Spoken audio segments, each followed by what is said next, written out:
प्रणम्य परमात्मानं सिद्धं त्रैलोक्यवन्दितं स्वाभाविक चिदानन्द स्वरूपं निर्मलाव्ययम्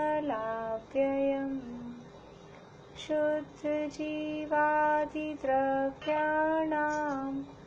देशकं च जिनेश्वरम् द्रव्यसंग्रहसूत्राणां वृत्तिं वक्षे समासतः जीवमजीवमदव्यं जिणवरवसहेण जीर्णनेतेष्ठं देविन्दविन्दवन्दं वन्दे तं सर्वदा शिरसा कहे जीव अजीव जिनवर वृषभ ने लोक में वे वंद्य सुरपति वृंद से वंदन करूं कर जोड़ में जीवो भोगमो अमुक्तिकर्ता सदेह परिमाणो बोधा संसारथो सिद्धो सो विश्व सोड़ गई। बढ़िया। मार्गना स्थान वाली गाथा भी याद हो गई आपको? बोलिए।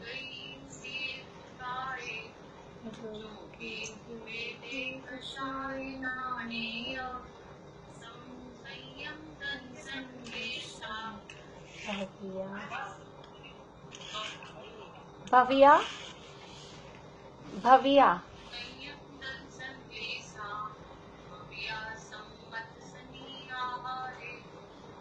बढ़िया। यहाँ द्रव्य संग्रह में मार्गणाओं की चर्चा अपनी चल रही है। 14 मार्गणा स्थान है। मार्गणा स्थान अर्थात जीवों को खोजने के स्थान। जीव जिन भावों अथवा जिन पर्यायों में पाए जाते हैं उनके आधार पर जीवों को यहाँ खोजा जा रहा है।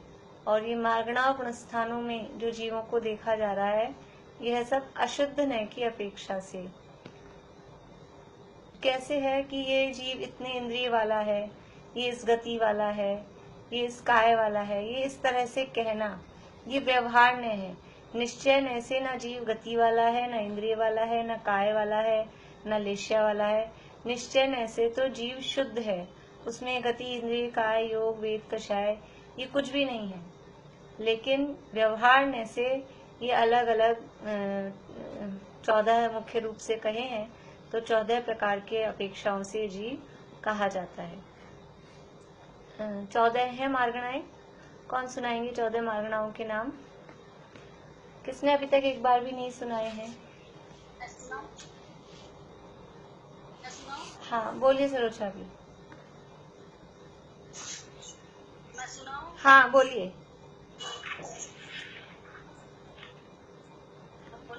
हाँ गति इंद्रिय योग काय कषाय ज्ञान संयम दर्शन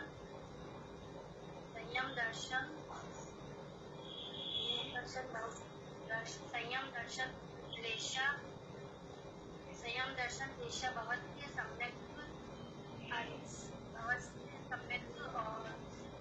संज्ञा बीच में रह गए एक दो। गति, हाँ कोई बात नहीं। गति इंद्रिय काय योग वेद कषाय ज्ञान संयम दर्शन लेश्या भव्यत्व सम्यक्त्व संगी और आहार। इस तरह से ये 14 मार्गणाएं हैं और हमारी चर्चा हो गई है अभी तक गति इंद्रिय काय योग वेद कषाय ज्ञान संयम दर्शन। इतनी बात हो गई है। लेश्या मार्गणा की अपनी चर्चा चल रही है।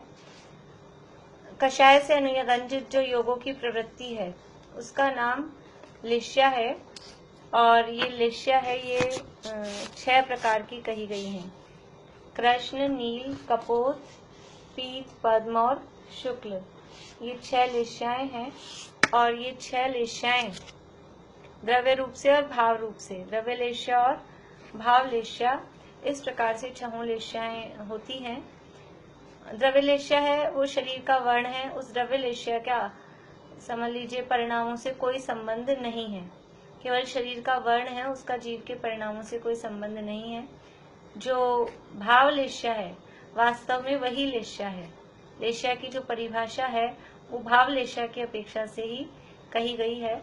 तो हमने कल भाव लेश्या की चर्चा प्रारंभ की थी। नरक गति में सामान्य रूप से कौन सी लेश्या पाई जाती है? भाव लेश्या की अपेक्षा से आपको बताना है। नरक गति में सामान्य रूप से कौन सी लेश्या पाई जाती है? बोली शिमला भाभी।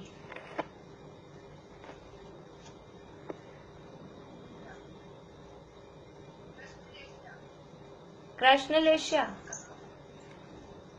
नहीं। हाँ, मनोरमा आंटी बोलिए।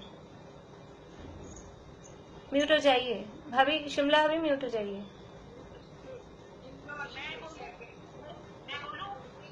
हाँ, मनोरमा आंटी बोल रहे हैं, बाकी लोग म्यूट हो जाइए।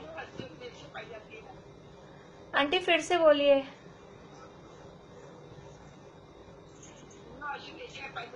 हाँ, बढ़िया।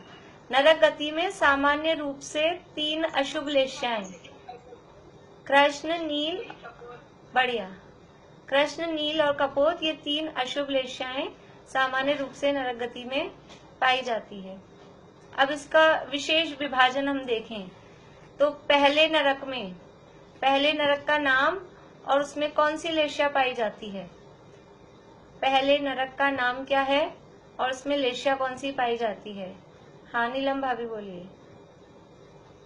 नरक का नाम में रत्न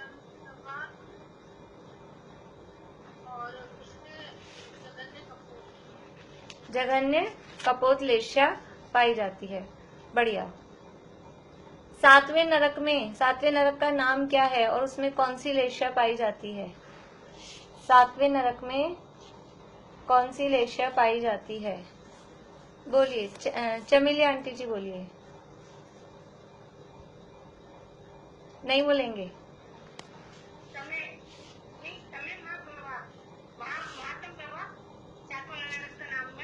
हाँ,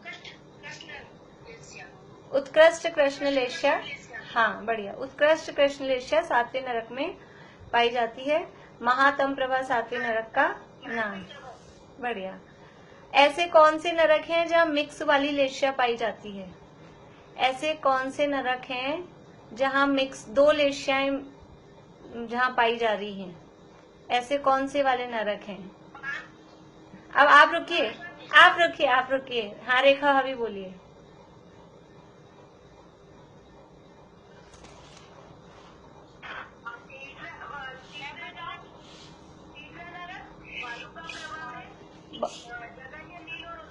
एक मिनट रुकिए रेखा भाभी, बहुत सारे लोग अनम्यूट हैं, म्यूट हो जाइए।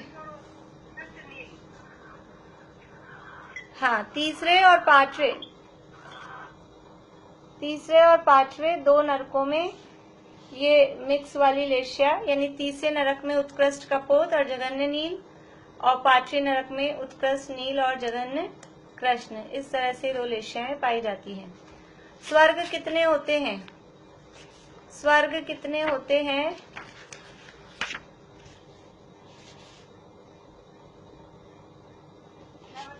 हाँ, बोलिए।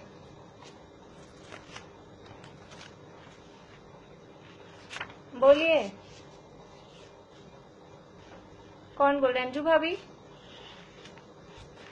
बोलिए। स्वर्ग 16 होते हैं। चौधर, निशान, अनंत कुमार, महेंद्र, ब्रह्मोदर, लांसम, कपिश, शुक्र, महाशुक्र, सितार, संस्कार और आनंद, प्राण और बढ़िया। ये 16 स्वर्ग हैं और इन 16 स्वर्गों के ऊपर क्या होता है? 9 ग्रेविक, 9 अनुदिश और 5 अनुत्तर। 9 ग्रेव्यक, 9 अनुदिश और 5 अनुत्तर। बढ़िया, ठीक है। सामान्य रूप से देवगति में कौन सी लेशा पाई जाती है? देवगति में सामान्य रूप से कौन सी लेशाएं पाई जाती हैं? हाँ, कौन बताएंगे? बोलिए, मीनू दी बोलिए।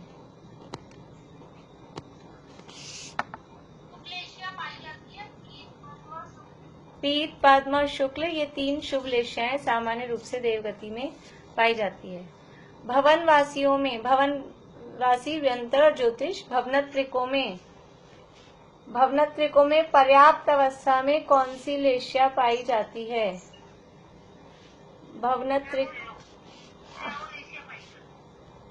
भवनत्रिकों में पर्याप्त अवस्था में 6 लेशा? गलत है आपका आंसर।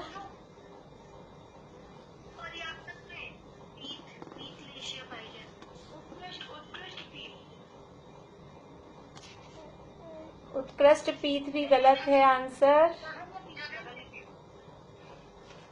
भवनत्रिकों में पर्याप्त अवस्था में जघन्य पीत लेशा पाई जाती है। भवनत्रिक में पर्याप्त अवस्था, पर्याप्त मतलब अब वो यानी पूर्ण हो चुके हैं, यानी जीवन भर भवनत्रिकों में कौन सी लेशा रहेगी? जघन्य पीत।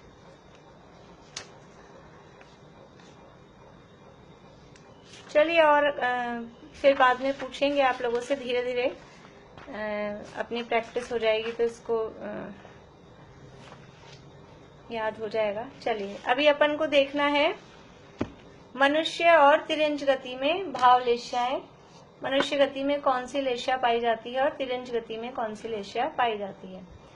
तो मनुष्य गति में, मनुष्य और तिर्यंच गति में सामान्य रूप से कहेंगे तो 6 लेशाएं पाई जाती है।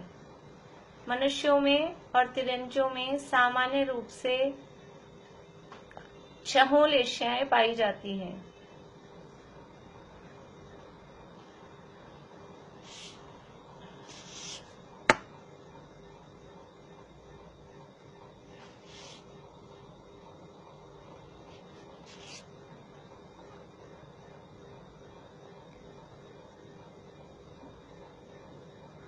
अब तिर्यंचों में तो बहुत सारी लेकिन वैरायटी है।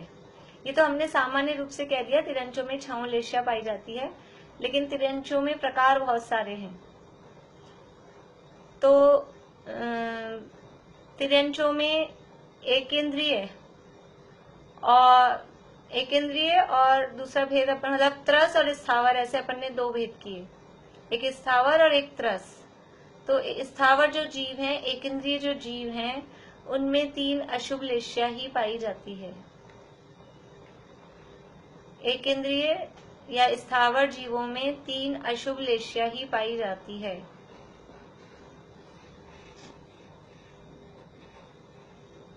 अभी जहां हम ऐसा नहीं कहेंगे कि ये पर्याप्त है कि अपर्याप्त है, तो उन्हें पर्याप्त समझना चाहिए। जहां अपर्याप्त की बात होती है वहां अलग से अपर्याप्त कह देते हैं, और सामान्य रूप से कह दिया कि एकेंद्रिय है या तिर्यंच है या मनुष्य है, तो उसको पर्याप्त ही समझना चाहिए। अपर्याप्त की बात अगर होती है तो उसको अलग से इंडिकेट किया जाता है। तो जितने भी स्थावर हैं, एकेंद्रिय जीव हैं, उनमें 3 अशुभ लेशा, 3 अशुभ लेशा मतलब कृष्ण, नील और कपोत, ये 3 अशुभ लेशा ही एकेंद्रियों में होती है। फिर त्रस के हम 2 भेद कर सकते हैं, एक विकलेंद्रिय और एक सकलेंद्रिय। सकलेंद्रिय मीन्स पंचेंद्रिय। तो एक विकलेंद्रिय यानी विकलत्र और सकलेंद्रिय यानी पंचेंद्रिय।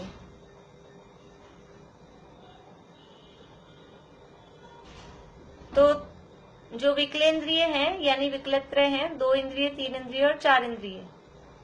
2 इंद्रिय, 3 इंद्रिय और 4 इंद्रिय जीवों में भी 3 अशुभ लेशा ही पाई जाती है।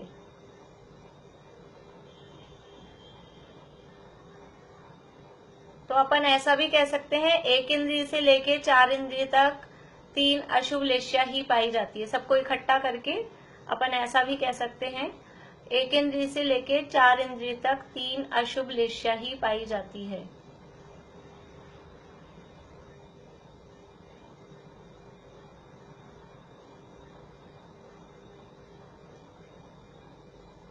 अब बचे पंचेंद्रिय। पंचेंद्रिय कितने प्रकार के होते हैं? पंचेंद्रिय 2 प्रकार के होते हैं, एक सैनी पंचेंद्रिय और एक असैनी पंचेंद्रिय। तो असैनी पंचेंद्रियों में 3 अशुभ लेशा और साथ में पीत, यानी कि कृष्ण, नील, कपोत और पीत, ये 4 लेशाएं असैनी पंचेंद्रिय जीवों में पाई जाती हैं। वापस रिपीट करना। हाँ, असैनी पंचेंद्रिय जीवों, हाँ, पंचेंद्रिय 2 प्रकार के हैं, सैनी और असैनी। तो असैनी पंचेंद्रिय जीवों में कृष्ण, नील, कपोत और पीत, ये 4 लेशाएं पाई जाती हैं। असैनी पंचेंद्रिय जीवों में कृष्ण, नील, कपोत और पीत, ये 4 लेशाएं पाई जाती हैं।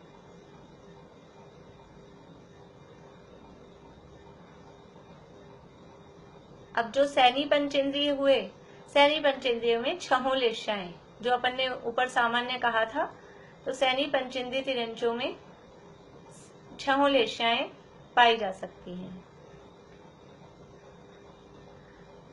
अब एक जो मनुष्य और तिर्यंच दोनों ही तरह के जीव अपर्याप्त भी होते हैं, तो जितने भी अपर्याप्त मनुष्य हैं अथवा अपर्याप्त तिर्यंच हैं, उन सब में 3 अशुभ लेशा ही पाई जाएगी। अपर्याप्त जीवों में 3 अशुभ लेशा ही पाई जाती है। जीव मीन्स अपर्याप्त मनुष्य और तिर्यंच।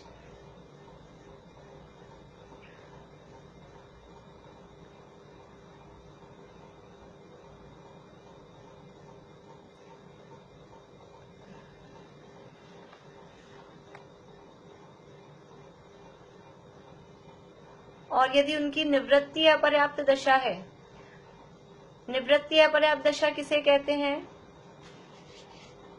निवृत्ति अपर्याप्त दशा किसे कहते हैं? जिनकी पर्याप्तियां पूरी रुकिए रुकिए मीता, अभी रुकिए। जो पर्याप्त ना हुई है, हाँ, पर्याप्ति बनना शुरू हुई है लेकिन पूरी हो गई। हाँ, शिमला भाभी बोलिए, पर्याप्त शिमला भाभी बोलिए, निवृत्ति अपर्याप्त किसे कहते हैं?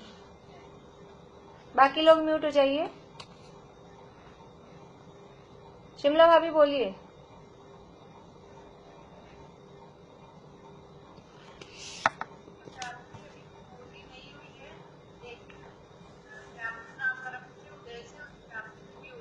बढ़िया बढ़िया।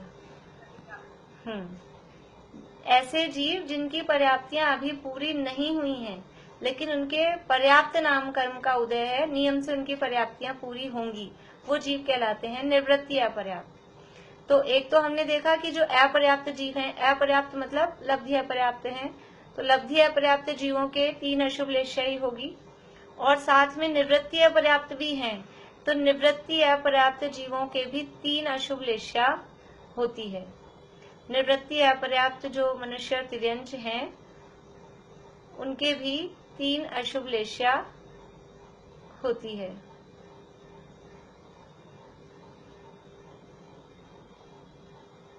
ये भी सामान्य कथन समझना, कुछ इसमें एक्सेप्शन हो सकते हैं, पर यह अपर्याप्त निवृत्ति अपर्याप्त दशा में। बाकी भवनत्रिकों में जो अपर्याप्त दशा है, भवनत्रिकों में जो अपर्याप्त दशा है वो लब्धि अपर्याप्त है या निवृत्ति अपर्याप्त है? भवनत्रिकों में अपर्याप्त अवस्था वो लब्धि अपर्याप्त है या निवृत्ति? नीलम भाभी बोलिए, नीलम भाभी बोलिए। भवनत्रिकों में जो अपर्याप्त दशा है वो लब्धि अपर्याप्त है कि निवृत्ति अपर्याप्त है?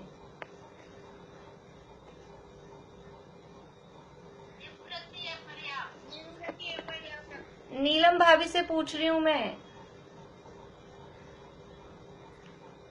आप आवाज चालू कर। आता था या नहीं आपको? आपके चेहरे से लग रहा था मुझे कि आपको नहीं आ रहा है। देवों, आप ये नियम ध्यान रखिए, देवों में लब्धि अपर्याप्त नहीं होते, नारकियों में भी लब्धि अपर्याप्त नहीं होते, इसलिए देवों और नारकियों में जो अपर्याप्त दशा होगी वो निवृत्ति अपर्याप्त दशा ही होगी। ये नियम ध्यान रखिए। लब्धि अपर्याप्त जीव केवल मनुष्य और तिर्यंचों में ही होते हैं। ठीक है, लब्धि अपर्याप्त जीव केवल मनुष्य और तिर्यंचों में ही होते हैं। देवों और नारकियों में जो अपर्याप्त दशा है वो निवृत्ति अपर्याप्त दशा है, यानी वो सब जीव पर्याप्त ही होते हैं, पर्याप्त नाम कर्म का ही उनके उदय होता है। तो यहाँ जो लब्धि अपर्याप्त की हमारी तो बात ही अभी मनुष्य और तिर्यंचों की चल रही है। तो अपर्याप्त जो मनुष्य और तिर्यंच है उनमें तीनों अशुभ लेश्याएं हैं, और निवृत्ति अपर्याप्त दशा में भी अशुभ लेश्याएं ही सामान्य रूप से पाई जाती है। ये बात हो गई अपनी मनुष्य और तिर्यंचों के संबंध में। भोग भूमिया मनुष्य तिर्यंचों में थोड़ा सा समझ लीजिए फर्क है कि भोग भूमिया जो मनुष्य हैं और तिर्यंच हैं, चाहे वो सम्यक दृष्टि हो चाहे मिथ्या दृष्टि हो, भोग भूमिया मनुष्य और तिर्यंच चाहे वो सम्यक दृष्टि हो अथवा मिथ्या दृष्टि हो, पर्याप्त अवस्था में उनके 3 शुभ लेश्याएं होगी।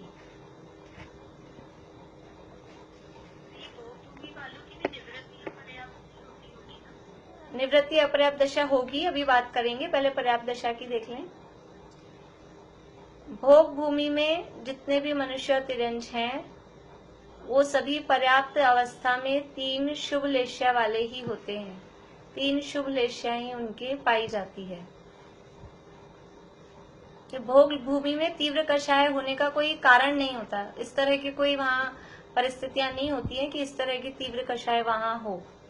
वहां केवल समझ लीजिए आपस में पति पत्नी साथ में रहते हैं और भोगने का माहौल है, तो कषाय तीव्र कषाय होने का वहां किसी तरह का प्रसंग नहीं होता है, शांत परिणामों से सब रहते हैं, इसलिए वहां 3 शुभ लेश्याएं ही होती हैं।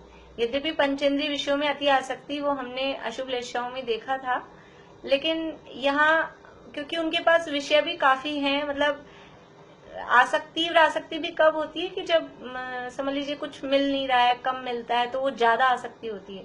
वहां सबको ही एक सा काफी कल्प वृक्ष हैं, सबको उतना पुण्य का उदय सबका होता है, तो जीवन भर वो विषय भोग भोगते हैं, फिर भी वो लेश्याएं उनके उस हिसाब से वहां शुभ रहती हैं, मंद कषाय रूप परिणाम, विशुद्ध परिणाम उनके रहते हैं।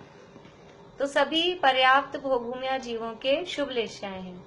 अब अपर्याप्त दशा, वहां पे भी जो अपर्याप्त दशा है वो निवृत्ति अपर्याप्त दशा ही है, लब्धि अपर्याप्त दशा वहां नहीं होती। अपर्याप्त या निवृत्ति अपर्याप्त दशा में भोगभूमि जीवों में 2 टाइप हम करेंगे। निवृत्ति अपर्याप्त भोग भूमिया जीवों में 2 भेद करेंगे, एक मिथ्या दृष्टि और एक सम्यक दृष्टि। निवृत्ति अपर्याप्त भोग भूमिया जीव, इसमें 2 भेद करेंगे, मिथ्या दृष्टि और सम्यक दृष्टि। तो जितने भी मिथ्या दृष्टि निवृत्ति अपर्याप्त भोग भूमिया जीव हैं उनके 3 अशुभ लेश्या होगी। अपर्याप्त दशा में उनके 3 अशुभ लेश्याएं होंगी।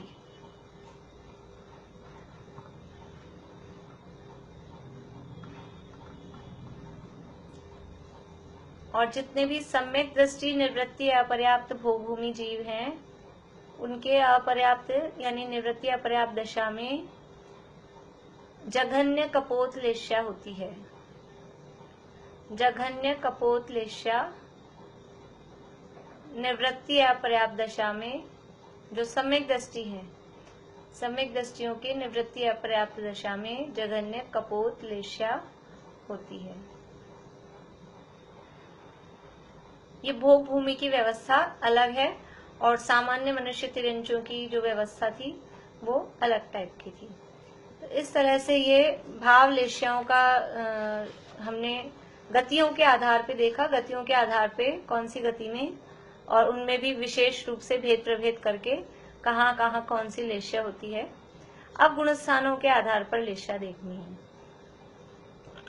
कौन सी लेश्या किस गुणस्थान तक पाई जाती है अथवा किस गुणस्थान में कौन सी लेश्या पाई जाती है। तो पहले हम गुणस्थान के आधार पे देखते हैं, वो थोड़ा सरल ज्यादा पड़ता है। पहले गुणस्थान में कितनी लेश्याएं पाई जा सकती हैं, बता सकते हैं हम? पहले गुणस्थान में कौन छहो पाई जा सकती है? पहले गुणस्थान में तो अशुभ ही होनी चाहिए ना, 3 अशुभ। हाँ, 3 अशुभ होनी, 3 अशुभ लेशा। हाँ जी, 6 मनुष्यों के 6 हो सकती है, लेकिन वो तो सामान्य के हिसाब से कहा है हमने गुणस्थान। अभी अभी हमने कुछ ऐसी भी बात पढ़ी है जिससे आप थोड़ा सा देख सकते हैं कि पहले गुणस्थान में कौन सी पाई जा सकती है। अभी इससे जस्ट पहले जो हमने पढ़ा, देखिए, ठीक है, 2 ऑप्शन अपने पास आए हैं। कुछ लोग बोल रहे हैं हाँ, 3 अशुभ ही होंगी। देखिए, अब हम देखते हैं। अभी हमने सबके मत ले लिए हैं। म्यूट हो जाइए सभी लोग। पहले गुणस्थान में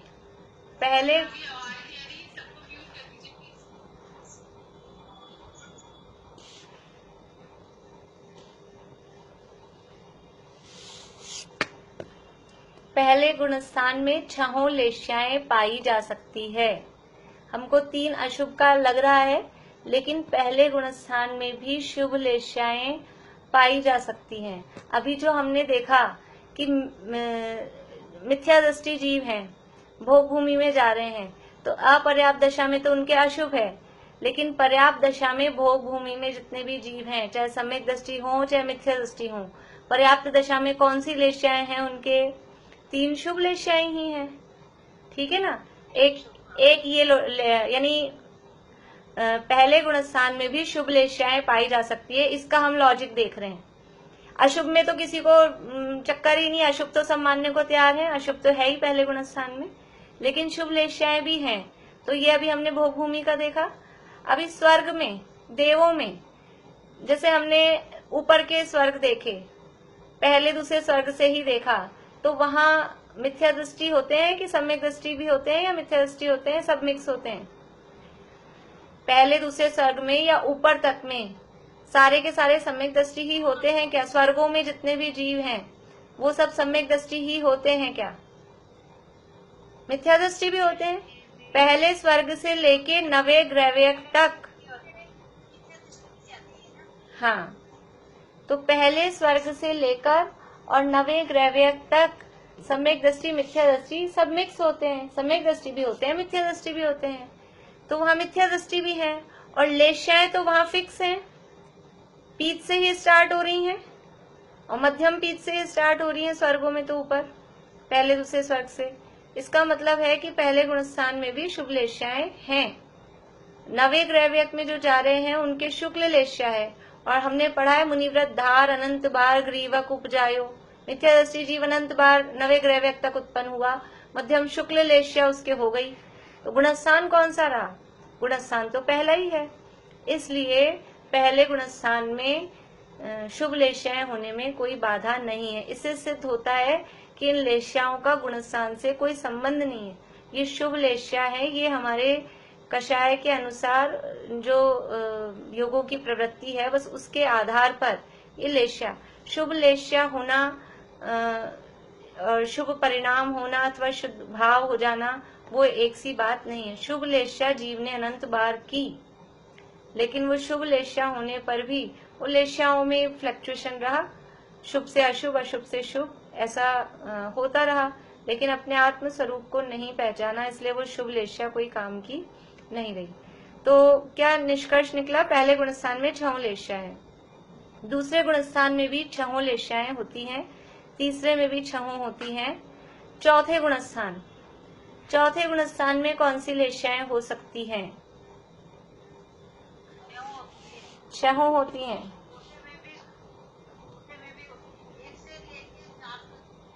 हाँ, 1 से 4 तक 6 होती हैं। सविता आंटी बोल रहे हैं। अब और कोई किसी को कुछ कहना है भाई? क्या लगता है चौथे गुणस्थान में अशुभ लेश्या हो सकती है? चौथे गुणस्थान में अशुभ लेश्या हो सकती है कि नहीं? चौथे गुणस्थान में भी अशुभ लेश्याएं हो सकती हैं, होती हैं। चौथे गुणस्थान में भी 6 लेश्याएं होती हैं।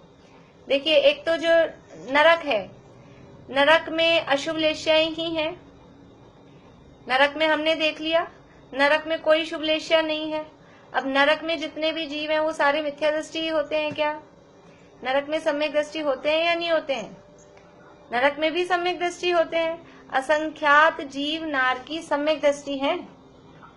लेश्या कौन सी?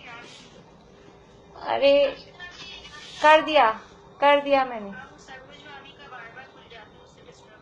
कर दिया मैंने। आप लोग थोड़ा सा ध्यान रखिए, बोलते ही तुरंत उसको बंद कर दें। तो नरक में अशुभ लेश्याएं ही हैं और सम्यक दृष्टि भी है। लेश्याएं तो बदलेगी नहीं, जो जिस नरक में जैसी लेश्या बताई गई है वहां वैसी ही लेश्या है। और सम्यक दृष्टि जीव 7 नरकों में है, 7वें नरक में भी सम्यक दृष्टि जीव है, तो वहां परम कृष्ण लेश्या, उत्कृष्ट कृष्ण लेश्या है। इसलिए चौथे गुणस्थान में भी कृष्ण लेश्या भी पाई जा सकती है, यानी 6 लेश्या चौथे गुणस्थान में हो सकती है। तो अब समराइज करके हम क्या कह सकते हैं कि पहले से चौथे गुणस्थान तक 6 लेश्याएं पाई जाती है। पहले से चौथे गुणस्थान तक 6 लेश्याएं पाई जाती है। पांचवें गुणस्थान में कौन सी लेश्या पाई जाएगी? हाँ, बोलिए।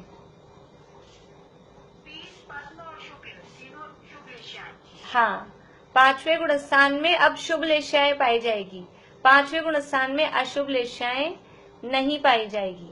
5वां, 6ठा और 7वां, इन तीनों गुणस्थानों में 3 शुभ लेश्याएं, पीत, पद्म और शुक्ल, ये 3 शुभ लेश्याएं ही 5वें, 6ठे और 7वें गुणस्थान में पाई जाएगी। अब जो ऊपर के श्रेणी के गुणस्थान हैं, श्रेणी के गुणस्थानों में एकमात्र शुक्ल लेश्या ही पाई जाती है, क्योंकि हमने देख लिया है गुणस्थानों की प्रक्रिया में कि जब श्रेणी की अवस्था है तो उस समय कितनी ज्यादा अंदर विशुद्धता है, बाहर में शुद्धोपयोग की दशा है और परिणाम उत्कृष्ट विशुद्धि सहित होते हैं। करण परिणाम हमने देखे कि कितनी कितनी उसमें विशुद्धता बढ़ती जा रही है। तो 8वां गुणस्थान वो अपूर्व करण, तो परिणाम ऐसे विशुद्ध हो रहे हैं जो कभी हुए ही नहीं, अपूर्व परिणाम। तो इसलिए 8वें गुणस्थान से लेकर और 13वें गुणस्थान तक शुक्ल लेश्या, 8वें गुणस्थान से,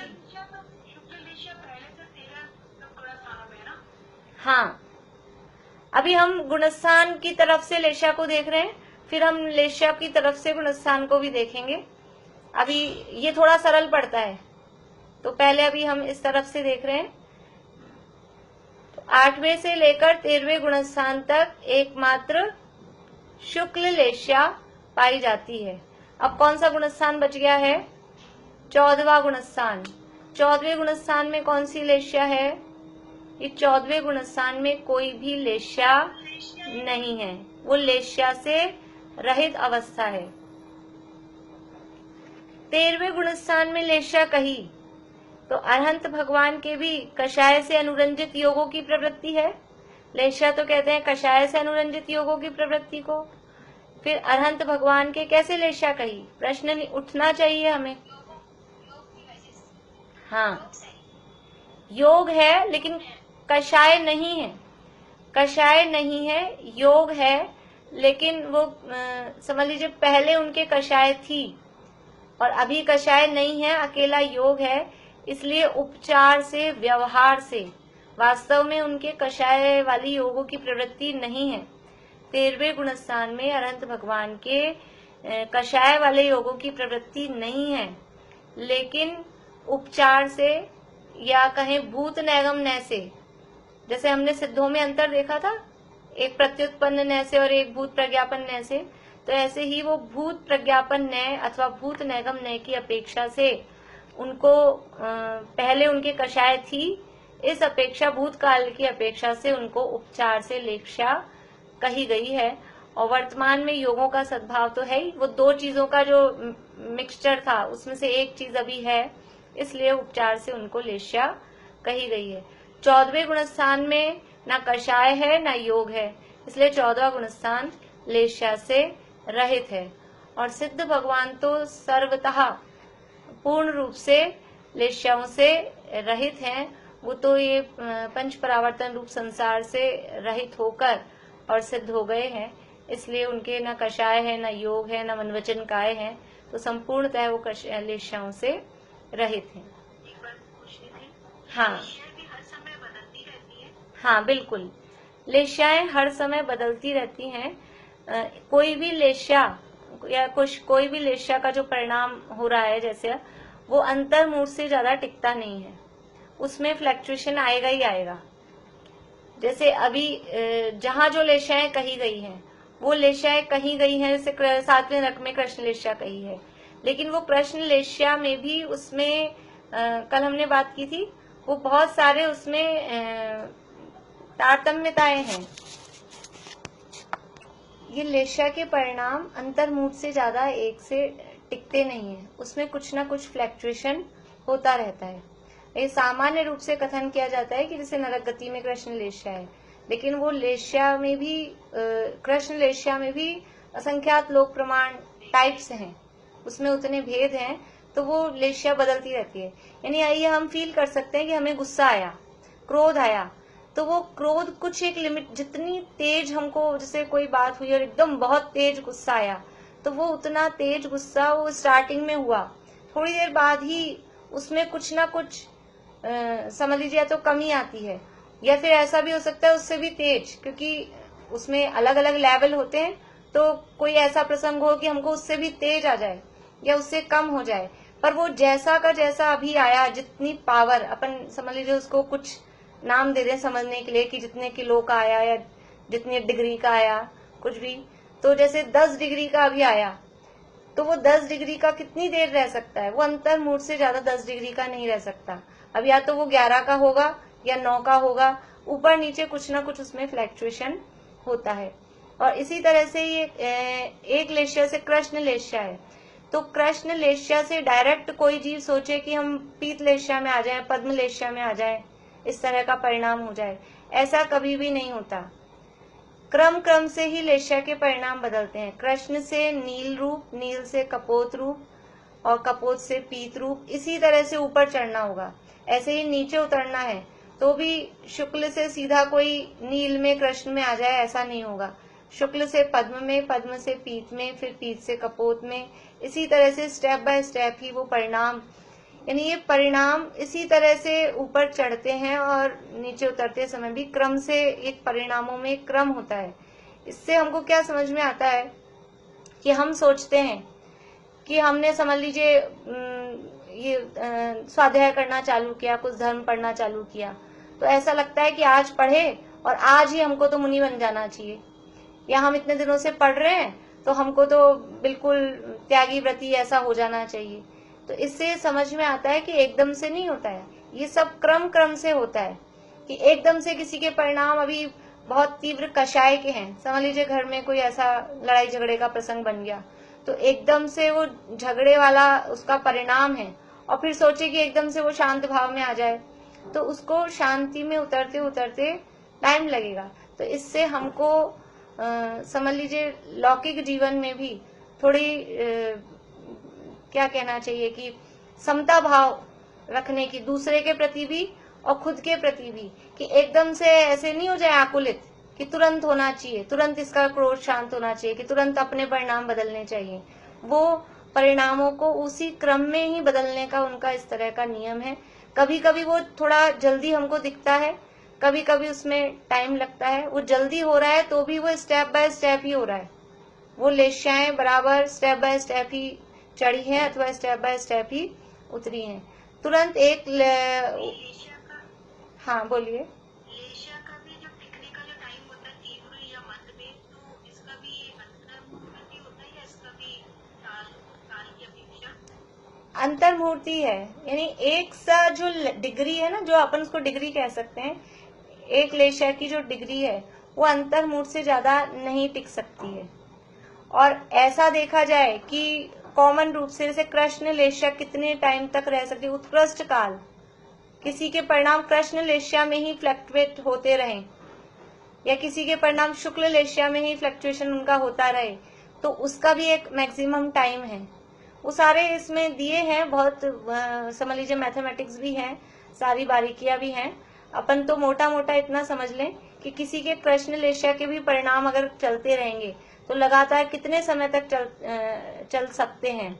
तो समझ लीजिए नरक में है उसका उत्कृष्ट काल, कृष्ण लेशियाओं के लिए 7वां नरक है कृष्ण लेशिया में, तो मैक्सिमम टाइम 33 सागर और उसमें कुछ अधिक, कुछ 1-2 अंतर्मूर्त अधिक, इस तरह से। ऐसे ही शुक्ल लेशिया के परिणाम रहेंगे तो मैक्सिमम कितने समय तक रह सकते हैं, तो वो कहाँ बन सकते हैं, उसके लिए हमें ऐसी जगह देखनी पड़ेगी कि कहाँ वही लेशिया है, तो वो मैक्सिमम कितने समय तक कहाँ रह सकते हैं और इनमें गैप पड़े। देखिए वैसे सामान्य रूप से तो कभी भी पूरे लोक में ऐसा समय नहीं आता है कि किसी भी एक लेशिया वाला कोई भी जीव पाया ही ना जाए। सभी जीवों को मिला के देखा जाए तो 6 लेशिया वाले जीव हमेशा हर समय मिलते ही हैं। दुनिया में, लोक में कभी भी किसी भी समय ऐसा नहीं होता है कि कृष्ण लेशिया वाले जीव खत्म हो गए, कि शुक्ल लेशिया वाले जीव खत्म हो गए, ऐसा कभी भी नहीं होता है। सभी जीवों की अपेक्षा से सबको मिला के देखा जाए तो 6 लेशिया वाले जीव हर समय पाए जाते हैं। लेकिन किसी पर्टिकुलर यानी जीव की अपेक्षा से देखा जाए कि मुझे आज कृष्ण लेशिया हुई है, तो अब दोबारा मुझे कृष्ण लेशिया जब होगी उसमें कितना गैप पड़ सकता है। गैप समझ में आता है? हमने जैसे अंतर देखा था सिद्धों में, अंतर सत्संख्या से क्षेत्र स्पर्शन काल अंतर भाव और अल्प बहुत्व। तो अंतर का मतलब है गैप, कि आज मुझे कृष्ण लेशिया हुई, इसके बाद में दोबारा कृष्ण लेशिया कब होगी, या आज शुक्ल लेशिया हुई तो इसके बाद में दोबारा शुक्ल लेशिया कब होगी। तो इसके भी जघन्य अंतर तो अंतर्मूर्त है कि अभी कृष्ण लेशिया हुई और फिर अंतर्मूर्त बाद समझ लीजिए नील हो एक बार में और फिर अगले बार में फिर से कृष्ण हो जाए, तो जघन्य अंतर तो अंतर्मूर्त है। लेकिन उत्कृष्ट अंतर इसमें शुभ लेशियाओं में उत्कृष्ट अंतर असंख्यात कल्प काल का हो सकता है। कैसे हो सकता है कि कोई जीव एक इंद्रियों में चला गया और एक इंद्रियों में शुभ लेशियाएं है नहीं। स्थावरों में हमने देखा, अभी स्थावरों में अशुभी लेशियाएं हैं, अब वो एक इंद्रियों में चला गया तो असंख्यात कल्प काल तक एक इंद्रियों में रह सकता है। ये बात हमने समझ लीजिए मोक्षण प्रकाशक में देखी थी, पहले भी हमने देखी। एक इंद्रिय पर्याय में रहने का उत्कृष्ट काल असंख्यात, स्थावरों में रहने का असंख्यात कल्प काल है, और निगोद सहित मिलाए तो असंख्यात पुद्गल परावर्तन वो उत्कृष्ट काल हो जाता है। तो ऐसी स्थितियों में जब रहेंगे तो वहां शुभ लेशिया आएगी ही नहीं, अशुभ लेशियाओं में ही घूमना होता रहेगा। तो ऐसा शुभ लेशिया अभी हुई और एक इंद्रियों में चला गया और असंख्यात कल्प काल तक एक इंद्रियों में रहा, तो वो उत्कृष्ट गैप कितना पड़ सकता है कि इतना ज्यादा उत्कृष्ट गैप भी वहां पड़ सकता है। ऐसे कृष्ण लेशिया का भी अंतर अलग अलग टाइप से बताया है सब लेशियाओं का, तो शास्त्रों में विस्तार है पूरा। अभी तो केवल एक अपन समझ लें कि माइंड में एक चीज आए कि ये परिणाम कैसे हैं, किस तरह से परिणाम फिसलते हैं और किस तरह से ये एक बार वो चीज च्युत हो गए, हम छूट गए, तो दोबारा उसको मिलने में कितनी मुश्किल है। और शुभ परिणाम होना, शुभ लेशियाएं होना ये मुश्किल है। मुश्किल क्यों है कि विशुद्धि के स्थान कम है, संक्लेश के स्थान ज्यादा है। हमने देखा कि शुभ लेशियाएं कितने को हो रही है, शुभ लेशियाएं ज्यादा।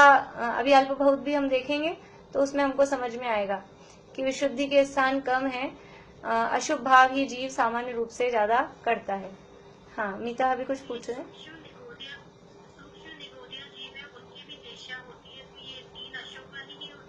हाँ अशुभ ही होगी, एक इंद्रिय के अंतर्गत ही आएंगे ना वो, एक इंद्रियों में अशुभ लेशियाएं ही हैं, इसलिए सबको अशुभ ही लेशिया होगी। नहीं नहीं, एक इंद्रिय स्थावर तो मैंने अभी बोला, वहां जो लिखा है वो एक इंद्रिय है। पांचों स्थावर में वनस्पति कायिक भी आ गए ना, और वनस्पति कायिक में निगोदिया भी आ गए, इसलिए वो एक इंद्रिय सभी निगोदिया सहित। फिर भी कुछ गलत हुआ हो बोलने में बाई चांस तो सही कर लीजिएगा। निगोदिया सहित जितने भी एक इंद्रिय हैं, पांचों ही प्रकार के स्थावर, सारे एक इंद्रिय जीवों के वो अशुभ लेशिया ही है।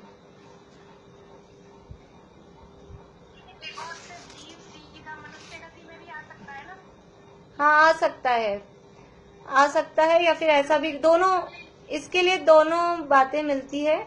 ऐसा भी मिलता है कि आ सकता है और ऐसा भी मिलता है कि बीच में एक आध कोई भाव विकलत्र का लेके फिर आ सकता है। दोनों ही बातें हैं, आ भी सकता है। नहीं, जैसे आदिनाथ भगवान जी जो बेसिक थे उनकी यही था ना कि वो निगोद से आगे ही सीधे मनुष्य भाव में आए और हाँ, वो भरत चक्रवर्ती के 923 पुत्रों का उदाहरण आता है, तो कहीं ये आता है कि वो निगोद से सीधे आए हैं, कहीं ये आता है कि निगोद के बाद में वो एक भाव, कोई लट गजाई का, 2 इंद्रिय का एक भाव धारण किया, उसके बाद में मनुष्य बने।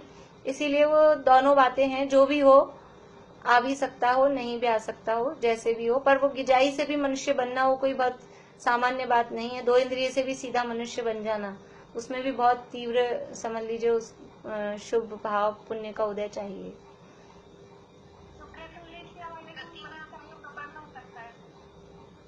एक मिनट, मीता भाभी म्यूट होइए।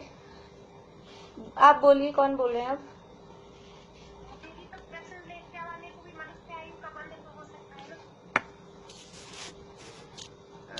कृष्ण लेष्या के परिणामों में मनुष्य का बंध होता है, लेकिन उसके कुछ वो सब अलग हैं नियम, तो थोड़े होता तो है कृष्ण लेष्या वाले में भी, पर वो मनुष्य से मनुष्य में होगा। मतलब उसके ऐसे नियम है गतियों के आधार पर भी, कि अब नरक गति वाला है तो नरक गति में कृष्णलेष्या है तो वहां पे वालों को हो सकेगा, लेकिन अगर मनुष्य है और कृष्णलेष्या के परिणाम है तो फिर उसको मनुष्य आयु का बंध नहीं होगा। उन थोड़े नियम अलग हैं सबके, उन बराबर सबके नियम अलग हैं। अभी अपन उतनी बारीकी में नहीं गए हैं, पर नियम सबके अलग है, इतना आप ध्यान रखना।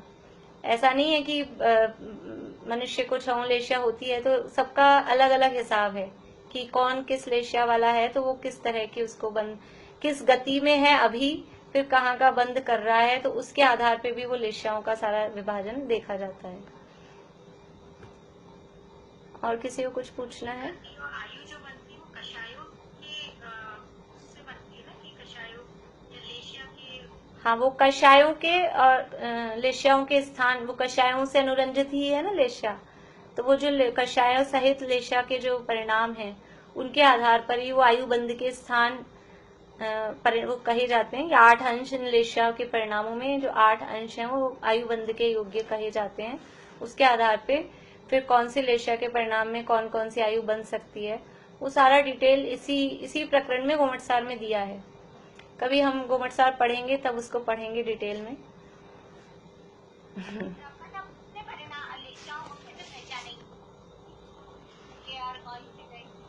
देखो, ये तो बदलती रहती है अपनी, थोड़ी थोड़ी देर में कभी कैसा परिणाम हो जाता है, कभी कैसा परिणाम हो जाता है। तो जब हमको बस ये है कि जैसे ही हमको इस तरह का परिणाम, अब हमने देख लिया, मोटे मोटे से कुछ लक्षण देख लिए, तो अब अपने को ऐसा परिणाम आ रहा है तीव्र क्रोध का, तो अपन तुरंत सावधान हो जाए कि नहीं नहीं कृष्ण लेष्या है। तो इतना सा भी विचार आते ही वो लेष्या डाउन हो जाएगी अपने आप ही। जरा सा भी जिस समय गुस्सा आ रहा हो और ये विचार आ जाए कि मुझे गुस्सा आ रहा है, तो ही वो गुस्सा नीचे हो जाता है, कम पड़ जाता है। हाँ, क्रम से ही आएगी, लेकिन वो अंतर्मूर्त शब्द हमने बोला है, पर अंतर्मूर्त के भी बहुत सारे भेद हैं। बहुत कम टाइम वाला भी अंतर्मूर्त होता है, तो बहुत जल्दी जल्दी में वो बदल के अपने को लेगा एकदम से कूल डाउन हो गए, लेकिन वो एकदम से कूल डाउन नहीं हुए स्टेप बाय स्टेप हैं। पर ये बात जरूर है कि उनका वो अंतर्मूर्त छोटा हुआ होगा और किसी को थोड़ा सा टाइम लग सकता है, उसके समझ लीजिए थोड़ा ज्यादा बड़ा वाला अंतर्मूर्त हो सकता है। इसलिए दूसरे के संबंध में भी थोड़ा हम धैर्य रखें और खुद के लिए भी हम थोड़ा धैर्य रखें ऐसी परिस्थितियों में। ये लेष्या का प्रकरण समझने से सामने वाले के कौन सी लेष्या हो रही है, अगर वो क्रोध कर रहा है तो बुरा नहीं माने, अभी इसके कृष्ण लेष्या चल रही है, ऐसा सोच के कोई बात नहीं, जाने दें। और अपने को क्रोध आ रहा है तो अब कृष्ण लेष्या हो रही है, कृष्ण लेष्या अच्छी नहीं है, तो कूल डाउन हो जाए। तो ऐसा करके हम अपने जीवन में थोड़ा सा उसको यथासंभव उपयोग ले सकते हैं। बाकी वो तो परिणाम अपने आप आते हैं, ऐसे अपने हाथ में तो अभी कुछ दिखता नहीं है। जब हम समझ लीजिए थोड़ा सा अभ्यास करेंगे तभी परिणाम हमारे हाथ में आ जाएंगे। अभी तो हम परिणामों के अधीन हो रहे हैं, आ गए भाव आ गए, लेकिन जैसे जैसे अभ्यास होता है तो फिर वो भाव हमारे कंट्रोल में हो जाते हैं। समझना अपेक्षा से कंट्रोल में हो जाते हैं, मतलब कि हम फिर उनको पकड़ने लग जाते हैं, तो फिर वो चाहे जैसे भाव हमें आ जाएं ऐसा फिर नहीं हो पाता है। थोड़ा सा इसमें रह गया है, मैं सोच रही थी आज पूरा कर दें, लेकिन समय हो गया है। अभी थोड़ा सा गुण स्थानों में ही इसको रिवर्स करके भी देखना है और अल्प बहुत्व भी देखना है। एक दो बातें और हैं, नेक्स्ट क्लास में मंडे को पूरा करेंगे इसको, और फिर टाइम बचेगा तो फिर आगे भव्यत्व मार्गना भी शुरू करेंगे।